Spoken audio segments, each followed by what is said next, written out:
إن الحمد لله نحمده ونستعينه ونستغفره ونعوذ بالله من شرور أنفسنا ومن سيئات أعمالنا من يهده الله فلا مضل له ومن يضلل فلا هادي له وأشهد أن لا إله إلا الله وحده لا شريك له وأشهد أن محمدا عبده ورسوله أما بعد. طيب. Donc toujours dans notre explication de notre livre La parure de l'étudiant en sciences, Hilyatu Talibil Ilm, en sciences religieuses bien entendu, car il y a une différence entre les sciences au sens général et la science religieuse.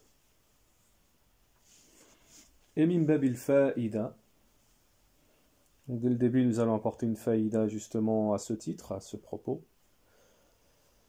C'est que les savants disent que la science qui est noble et mentionnée dans le Coran, c'est la science de la législation islamique. Al-ilmu nafi', al-ilmu shar'i, la science légiférée.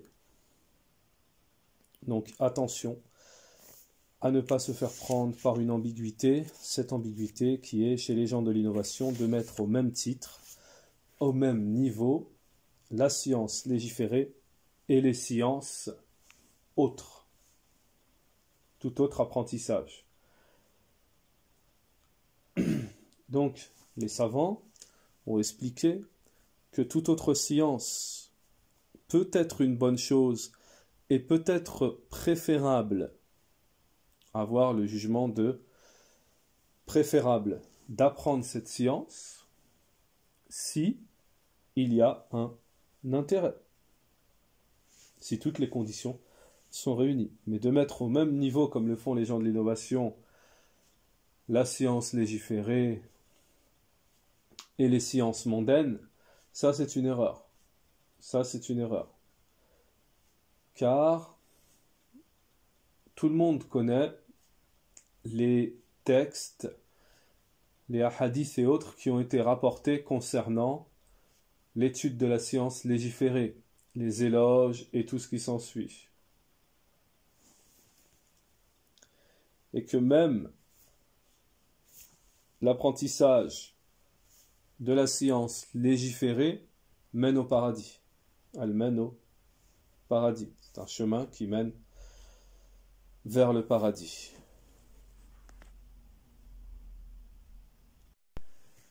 Donc nous sommes arrivés au point numéro 31 du chapitre 5. Nous sommes au point 31 du chapitre 5. Donc pour ceux qui ont le matn en français, le livre en français de la parole de l'auteur, nous sommes à la page 84, le point numéro 31. Solliciter l'aide d'Allah dans tes études et l'acquisition du savoir. Si tu te rends compte que des branches de la science religieuse ne t'a pas été, qu'une des branches de la science religieuse ne t'a pas été facilitée, ne panique pas. Sache que certains savants célèbres n'ont pas eu de succès dans certaines matières. Certains d'entre eux l'ont même reconnu ouvertement, comme cela est mentionné dans leur biographie. Parmi eux, Al-Asma'i, en ce qui concerne Ar-Ruhawi avec la calligraphie, Ruhawi avec la calligraphie, Khat, Ibn Salih avec la logique, Mantiq, Abu Muslim le grammairien également, Al-Nahwi avec la déclinaison, Al-Tasrif, Al-Suyuti avec les mathématiques, Al-Hisab, et Abu Ubaida Mohammed Abdel Baqi' al-Ansari Abu al-Hassan al-Qati'i Abu Zakaria Yahya ibn Zaynab al-Fara' et Abu Hamid al-Ghazali, ces 5 derniers n'ont pas eu de succès avec la grammaire an-Nahu. Donc un peu de difficulté à lire dans le sens où c'est écrit en français, c'est un peu comme du phonétique, les noms. Donc c'est pour ça. Donc, cher étudiant, redouble d'efforts et cherche secours auprès d'Allah en invoquant, en implorant son aide et en te rabaissant devant lui. Cheikh al-Islam ibn Taymiyyah répétait souvent dans ses invocations lorsque l'exégèse d'un des versets du livre d'Allah lui échappait: Ô Allah, ô toi qui as enseigné à Adam et Ibrahim, enseigne-moi, ô toi qui as fait comprendre à Sulayman, accorde-moi la compréhension. Et il comprenait ensuite le sens du verset. Donc on va lire également le point numéro 32, puisqu'Inch'Allah aujourd'hui dans ce cours on va expliquer le point numéro 31, et Inch'Allah ta'ala, si Allah nous le permet, le point 32. Le point 32, la fidélité à la science. La fidélité à la science. Il incombe à l'étudiant en sciences religieuses plus qu'à toute autre personne de s'orner de la fidélité, que ce soit pendant ses recherches, lorsqu'il acquiert la science des savants, ou lorsqu'il enseigne aux autres ce qu'il a acquis. Le salut de la communauté réside dans la rectitude de ses actions. La rectitude de ses actions réside dans l'authenticité de son savoir. Et l'authenticité de son savoir réside dans la fiabilité de ces hommes lorsqu'ils expliquent ou transmettent leur savoir aux autres. Ainsi, celui qui dit une chose concernant la science religieuse sans être fidèle, c'est-à-dire au texte original ou à ce qu'il a entendu, a certainement porté un grand préjudice à la science et érigé un grand barrage entre la communauté et son salut.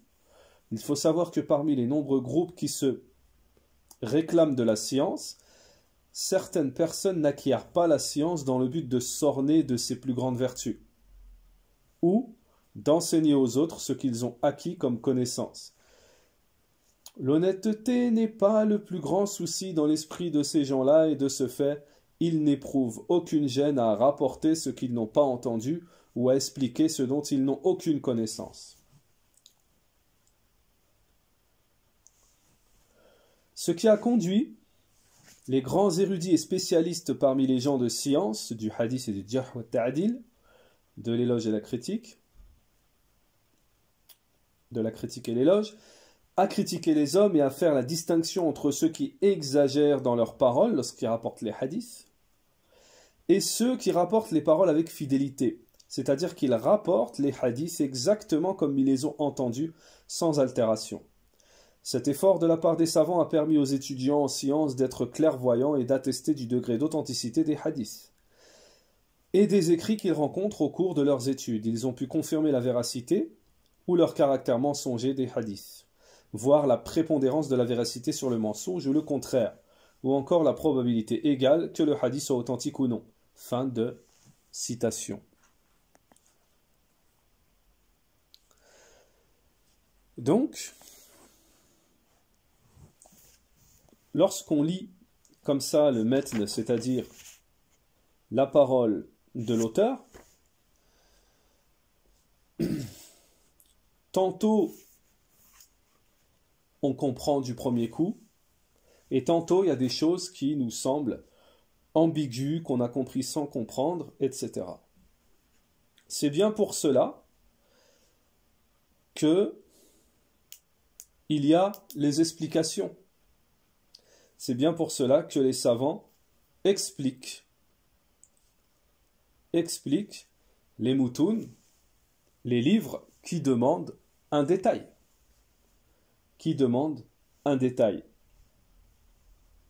Et ensuite, vous avez les étudiants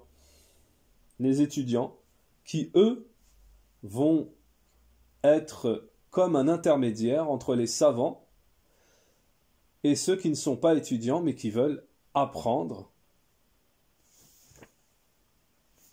les sciences religieuses.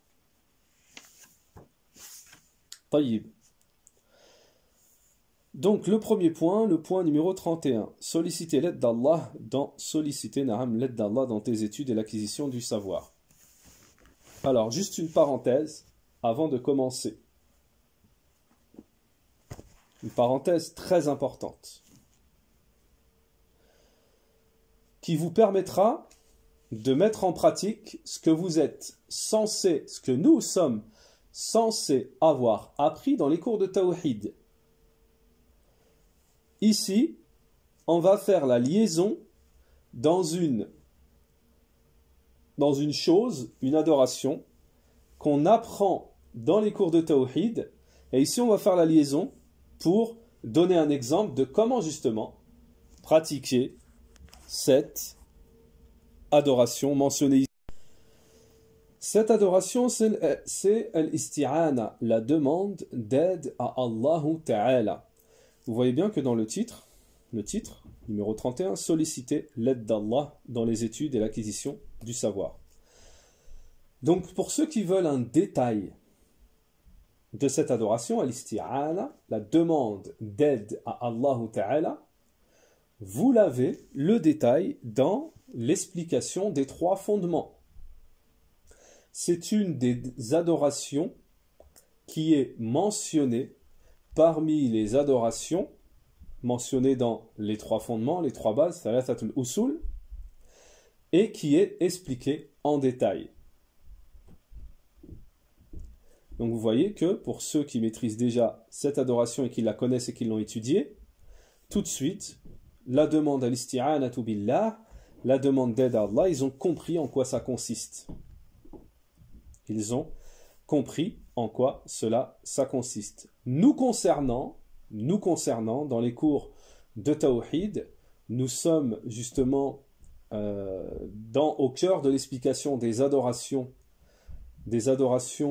qui doivent être vouées uniquement à Allah Ta'ala, et on n'a pas encore entamé al-isti'ana, la demande d'aide d'Allah Ta'ala, mais cela est proche.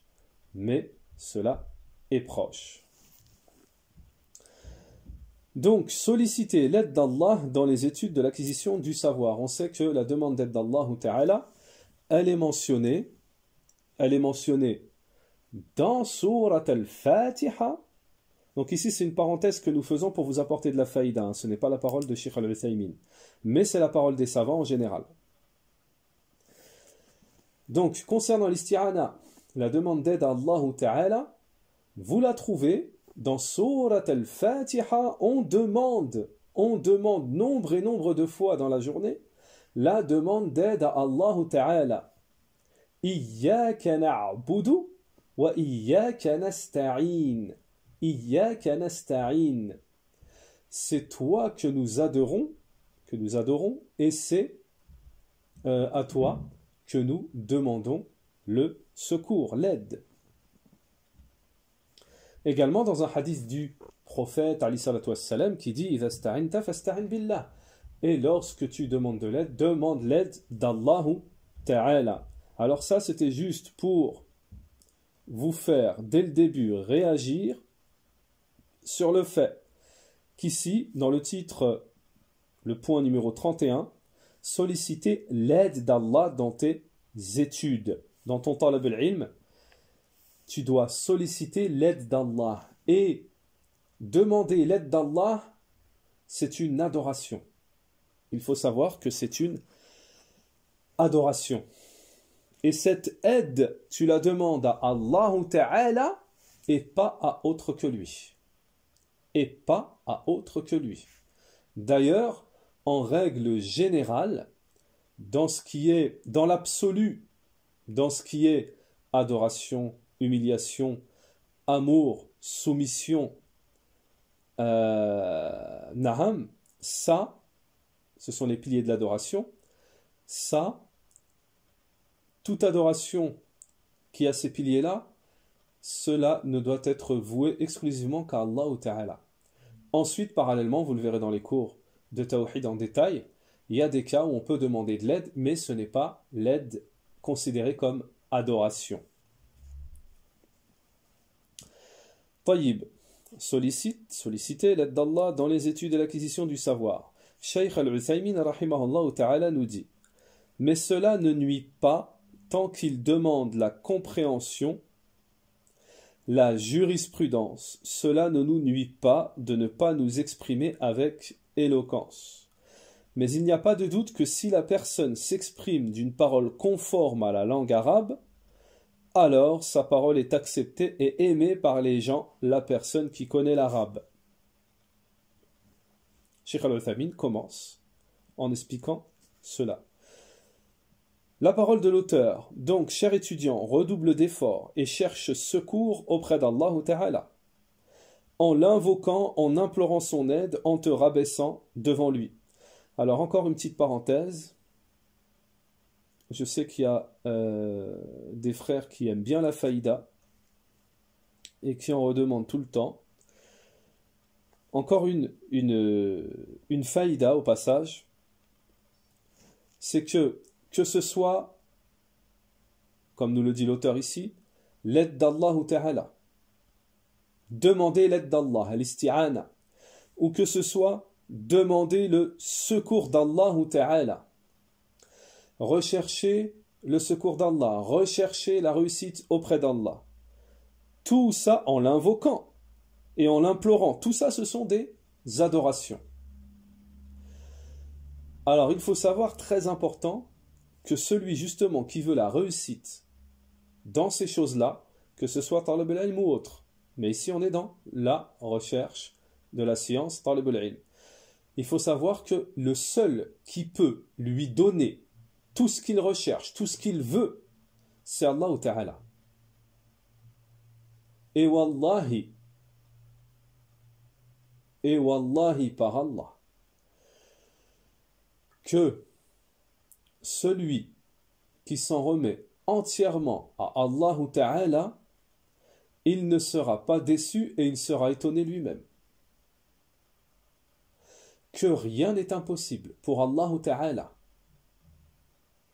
Même si tu n'es pas arabophone, même si tu n'as pas un centime pour partir, même si tu ne connais rien, même si tu es dans un contexte, tu es enfermé entre quatre murs, avec des barreaux, même si tu es malade, même si tu es mourant, demande à Allah Ta'ala et pas aux créatures, demande à Allah lui seul, et toi-même tu seras étonné de la puissance d'Allah Ta'ala.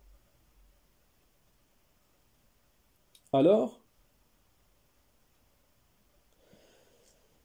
toujours dans la parenthèse, parce que, comme le dit Cheikh Abdelrazak al-Badr hafidhahullah, et comme nous avons pu, ou vous avez pu également le constater dans la réalité et la vie de tous les jours, ce n'est pas une question de physique, ce n'est pas une question de force, ce n'est pas une question de moyens, mais c'est une question de réussite d'Allah Ta'ala. Il faut donc la demander à Allah Ta'ala.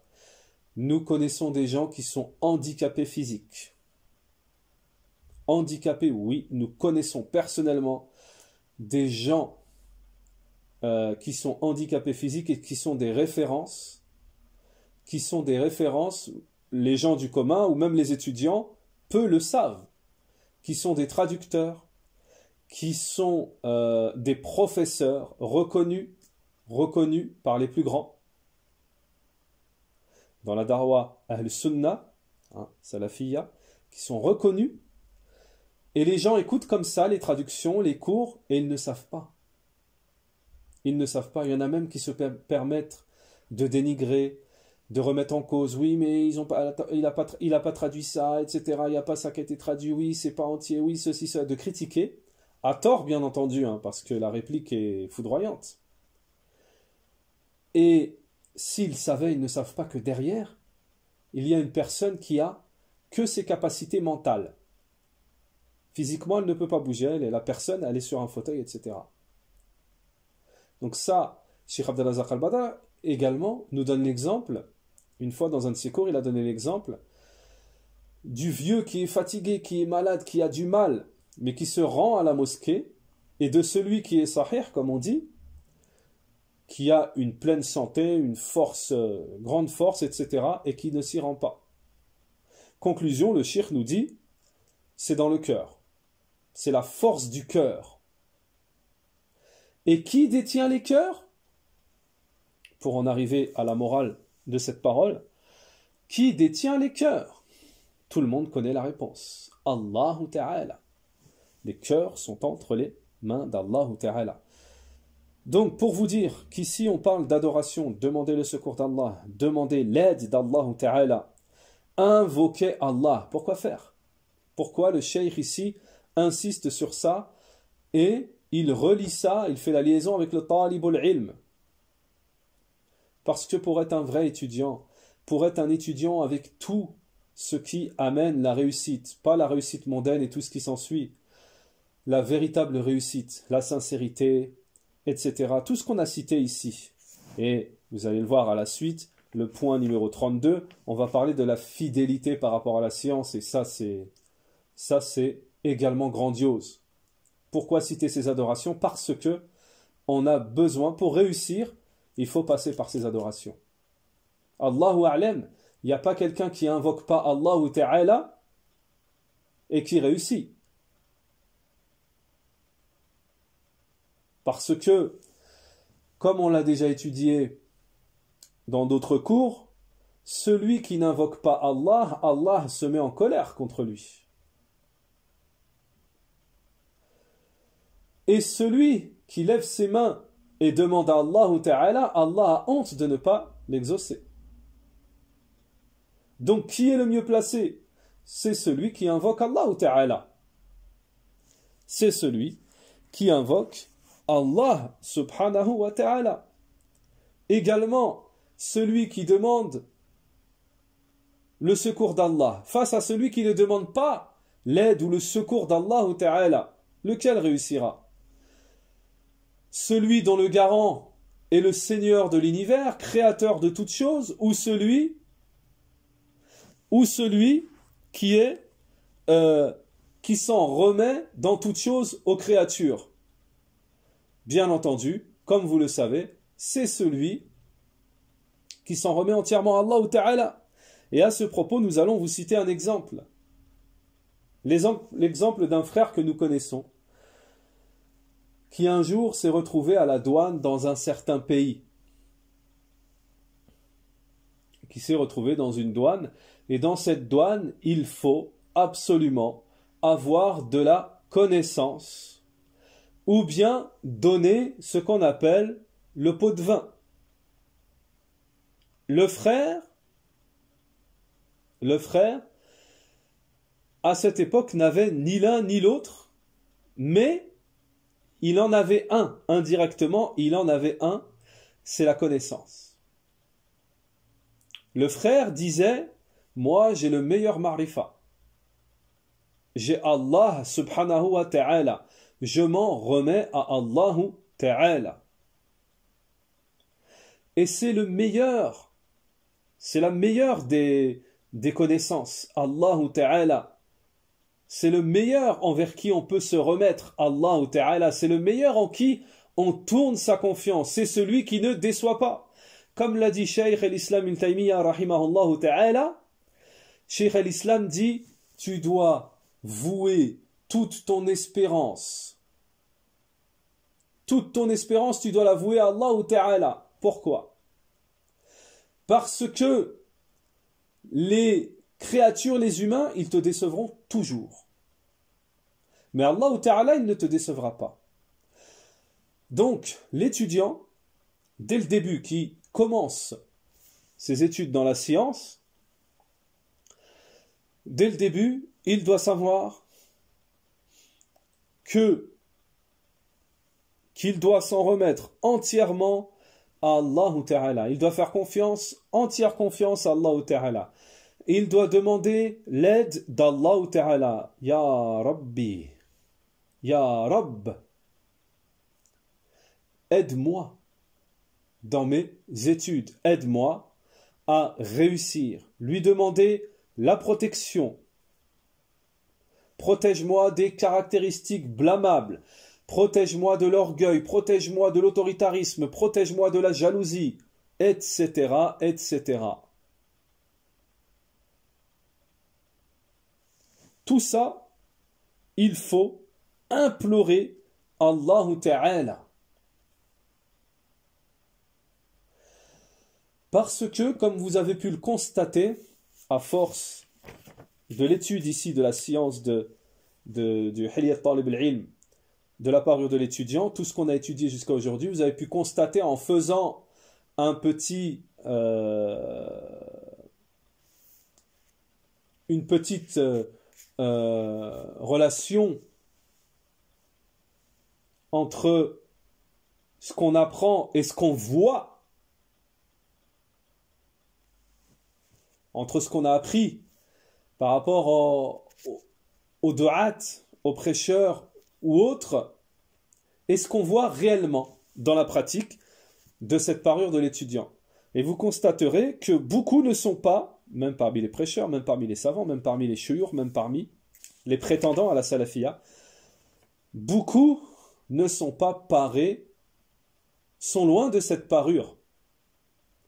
Alors, il faut demander à Allah, le secours d'Allah subhanahu wa ta'ala, il faut implorer à Allah ta'ala d'être épargné de cette musiba, de cette calamité, de cette épreuve. De croire qu'on est ce que l'on n'est pas. De croire que l'on est ce que l'on n'est pas. نسأل الله العافية. طيب. Puis, donc nous nous excusons pour cette longue parenthèse, mais qui, je pense, fait office de rappel,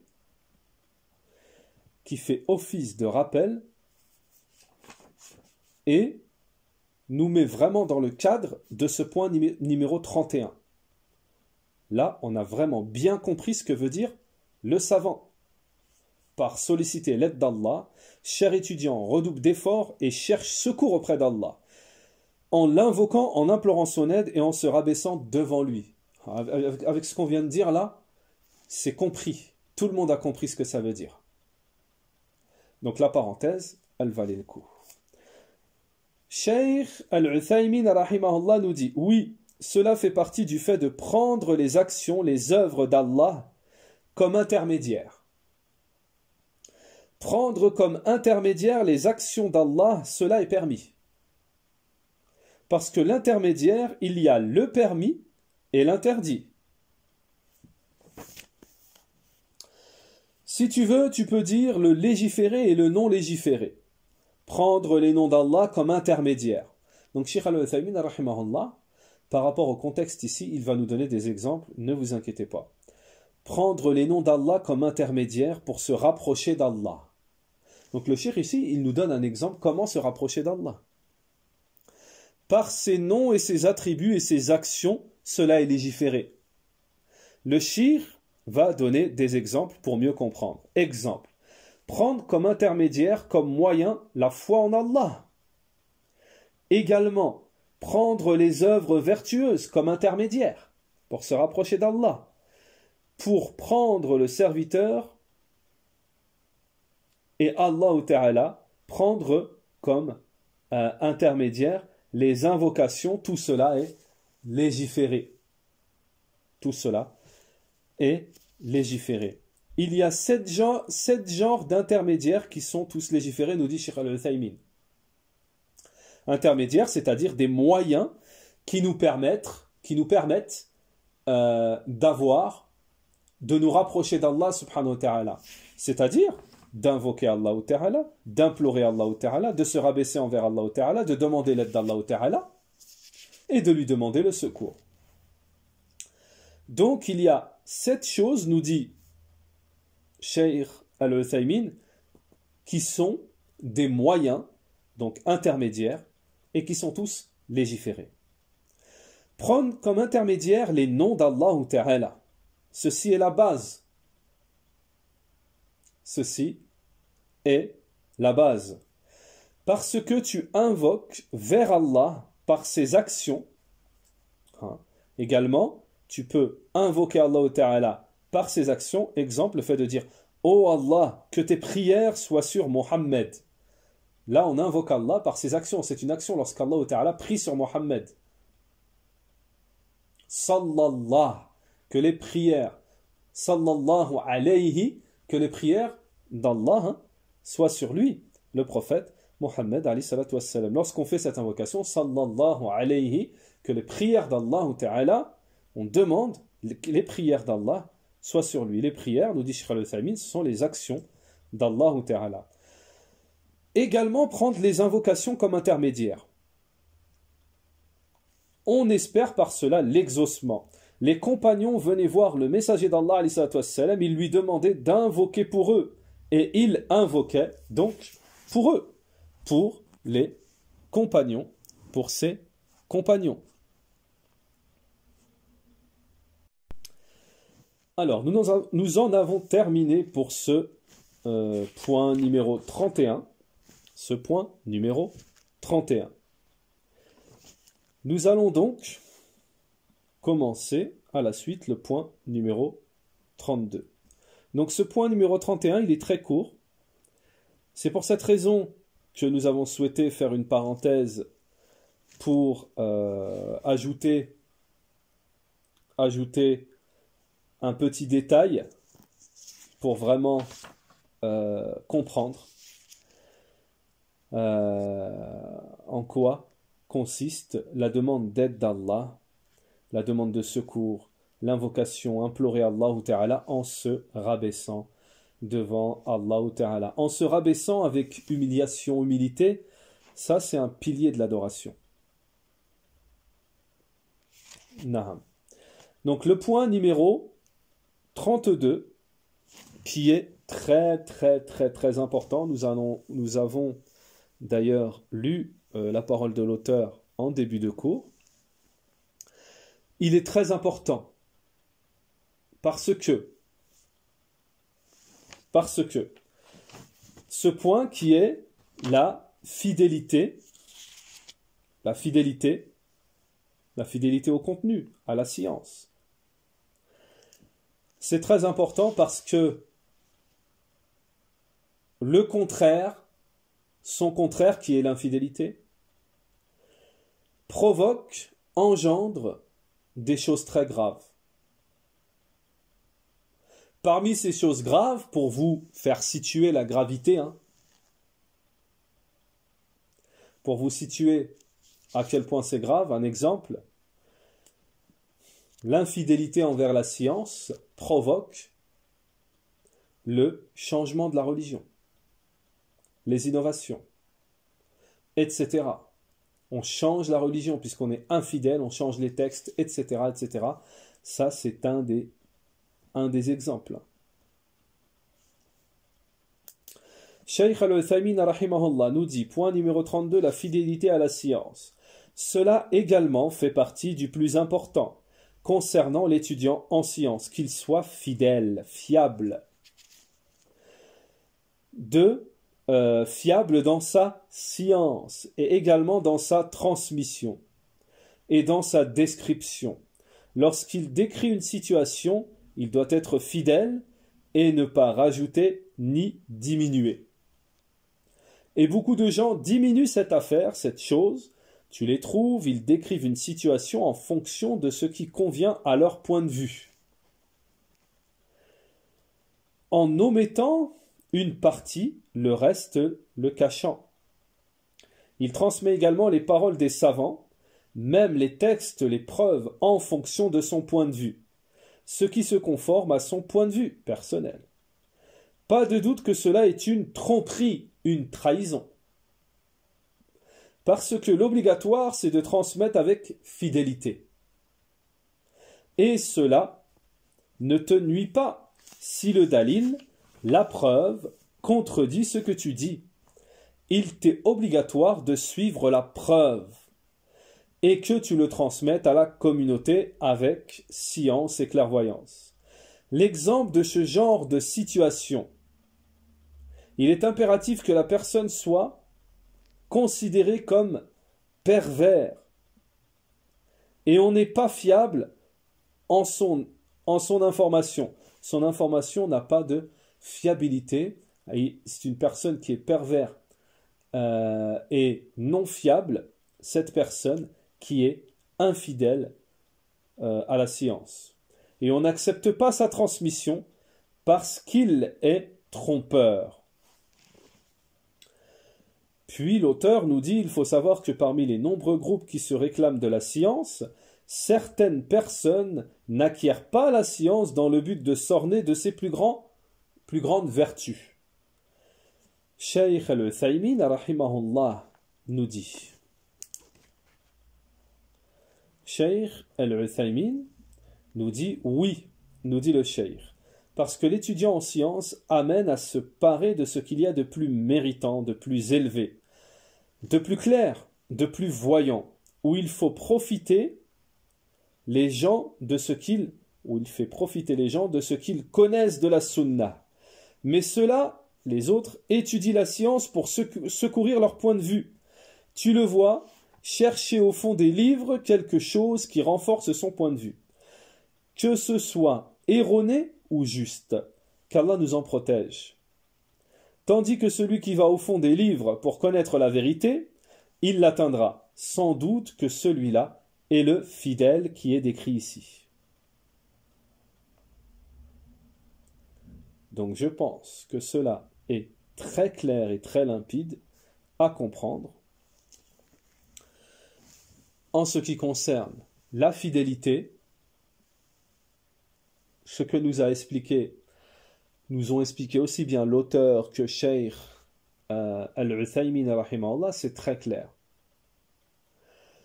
En ce qui concerne l'infidélité, vous pouvez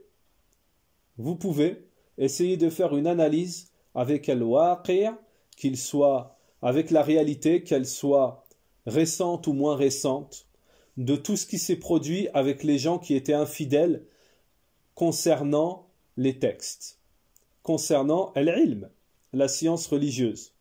Ce que ça a donné. Ça donne le changement de la religion, comme on l'a dit précédemment.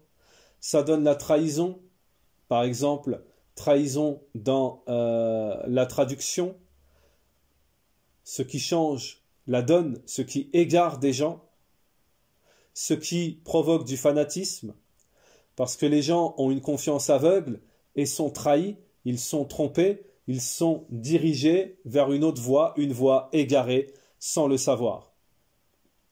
Donc ça, ce sont des exemples parmi les catastrophes, les monstruosités auxquelles amène l'infidélité envers les textes. L'infidélité envers les textes religieux.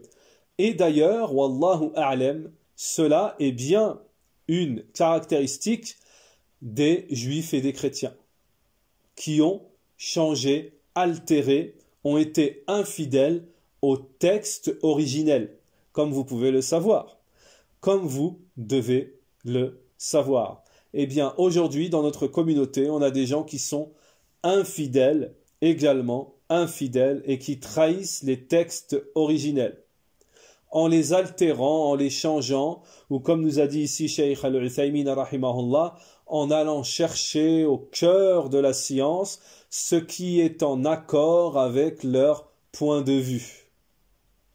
Alors on va citer un dernier exemple,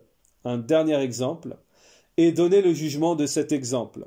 Il y a un innovateur connu aujourd'hui, c'est le premier exemple qui me vient, parce que c'est un de ceux qui fait le plus de dégâts aujourd'hui. Il y a un des innovateurs dans les réseaux sociaux aujourd'hui nommé Ismaël Mounir, qui lui a adopté ce procédé. Quel est ce procédé? Il est infidèle et il trahit la religion, les textes originels. Ce procédé, c'est d'aller chercher toutes les permissions. Il va, et il cherche toutes les permissions pour rendre halal toute la religion, tout ce qui est haram. Il va donc chercher les permissions. Et ce jugement est connu chez les savants. La question a été posée aux savants de la sunna. Quel est le jugement de celui qui ne se réfère qu'aux permissions? C'est-à-dire, il va chercher, il trouve, tiens, il y a un savant qui a dit que c'est permis. Et ils cherchent dans la religion que les permissions au détriment, au délaissement des textes authentiques, au délaissement de la parole d'Allah Ta'ala, et au délaissement des hadiths nabawiyya, et au détriment, tout en délaissant la parole du prophète, la sunna du prophète, alayhi salatu wassalam. Les savants ont dit que cela n'était pas permis et que cela était très grave dans la religion. Ils disent même, les savants, ce sont zanadiqa qui font ça. Les hypocrites, les zanadiqa. Donc, cette chose-là est très grave. Et bien entendu, les gens sont dupés. Ils sont donc dupés, puisqu'ils sont des suiveurs, comme des moutons, aveugles. Et ils ont devant eux une personne qui est infidèle, qui trahit la religion et qui apporte une nouvelle religion. Donc c'était juste pour vous donner, avant de terminer, un dernier exemple sur la gravité où l'infidélité peut-elle mener. Donc, quelle que soit la personne, ou quel que soit le niveau, ou quoi que ce soit, il est impératif et obligatoire d'être fidèle au texte. Regardez, lorsqu'on est infidèle dans la transmission des propos des savants, des paroles des savants, vous avez bien vu ce que ça donne. Ça donne quoi? Ça donne la fitna. Ça donne la division. Ça donne les troubles. Et c'est ce qui s'est passé. Et jusqu'à aujourd'hui, il y a beaucoup de gens, ils ne sont pas fidèles dans la transmission des paroles des savants. Si vous écoutez en arabe, le savant n'a jamais dit ça. Ou le savant a été poussé à dire ça. Et moi j'en témoigne. J'écoute beaucoup les savants en arabe. Et je vois la grande différence entre ce qu'a dit le savant et ce que rapporte l'infidèle au texte. Donc là on parle d'infidélité. On a bien compris le terme dans notre contexte. On ne parle pas de mécréance. Attention. Lorsqu'on dit les infidèles, on ne parle pas de mécréance. Mais vous avez bien vu ce que ça donne lorsque des infidèles au texte rapportent les textes selon leur point de vue, comme le dit Cheikh Al-Uthaymin. Donc attention au talib al-ilm. On ne peut pas être un talib al-ilm digne de ce nom et être infidèle au texte. Que ce soit le Coran, la Sunna, la parole des savants, etc., etc. Donc nous en avons terminé pour ce point 31 et 32. Dans le cours prochain, Inch'Allah Ta'ala, nous entamerons le point numéro 33 qui est d'une importance également capitale, la véracité, le fait d'être véridique, qui est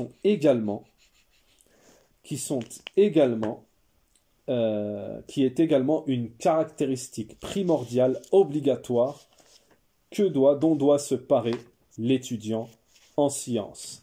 سبحانك اللهم وبحمدك وأشهد أن لا إله إلا أنت وأستغفرك وأتوب إليك وصلى الله وسلم على نبينا محمد وعلى آله وصحبه أجمعين.